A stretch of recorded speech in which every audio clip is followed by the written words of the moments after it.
This is the Stovax County, and for me, this is like coming home. This is stoves how they used to be.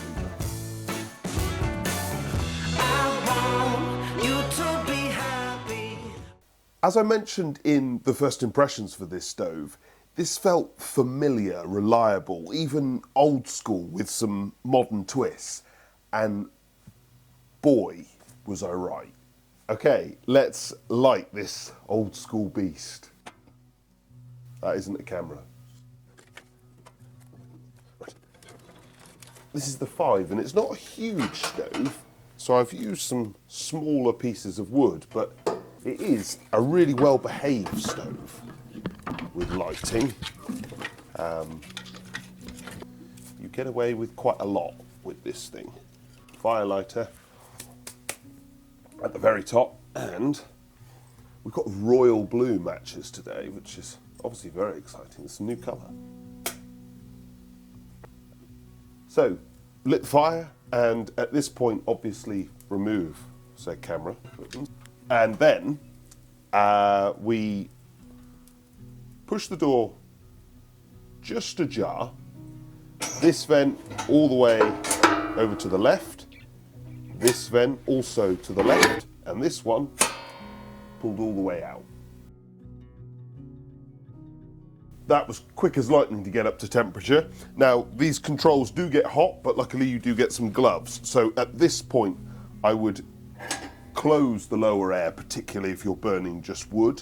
I also have found that for a good cruising speed, and I'm not struggling with cleanness, I close the lower tertiary air, and then I bring this right down to closed and just nudge it back.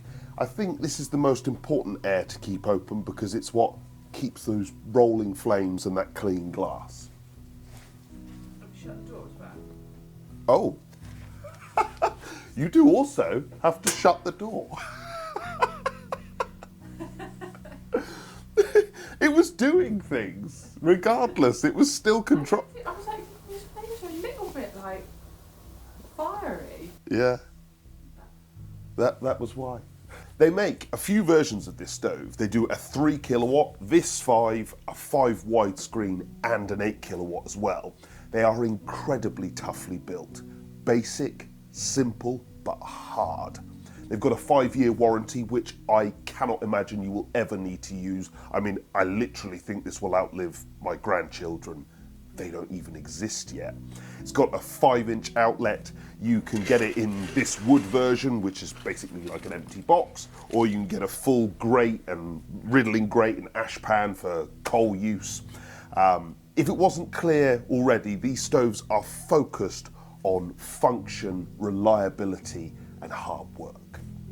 This stove runs at just under 80% efficiency, and it has all the modern approvals, eco-design, DEFRA approval, which I think is really impressive because this stove is not primarily focused on this. Sure, it can run clean on the glass. I've even run it overnight and you can get it to stay clean on the glass.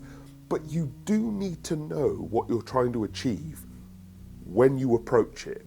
This you know how modern cars have like the lane keeping assist and there's cruise control?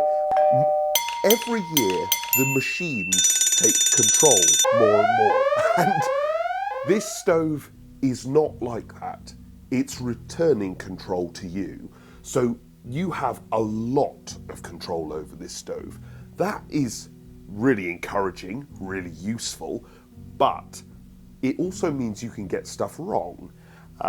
So yes, you can make this thing go all black on the glass with relative ease. You can also open up this upper air vent that washes down the glass and it cleans that muck off really, really effectively, particularly if you're burning dry fuel. But because you are so in the driving seat, as I say, you've got to approach this stove with a plan in mind. Am I going for long burn times and less clean, or am I wanting to have this hot and fiery and very clean for the evening? This stove is a hark back to the stoves of old. You may be able to tell that I really like that, but it's not all picturesque nostalgia. You get a pair of gloves which covers both hands, and you've got a tool which will riddle the grate if you've got a multi-fuel version, but also you can open the door and knock vents around as well. But there are lots of vents, and they're small, they get hot, and they are a little bit fiddly. They are, however, very effective. Everything does exactly what you want straight away, and this stove is also very forgiving from a spillage point of view, like the stoves of old. If you're used to stoves and you want more of what you know, or you want tough and think that modern stuff is just another way of saying more annoying and won't last as long, then you're going to get on really, really well with this. And as I say, the control is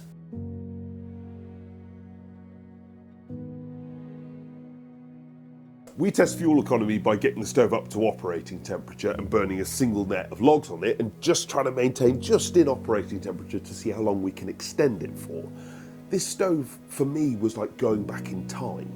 I grew up with stoves like this. I was an expert instantly. The first time I tried this, I got 13 hours, which is obviously a fantastic score, but also testament to the old ways as well. It's also economic to buy. It would take an absolute lunatic to ever break it. For me, this is an economic tank.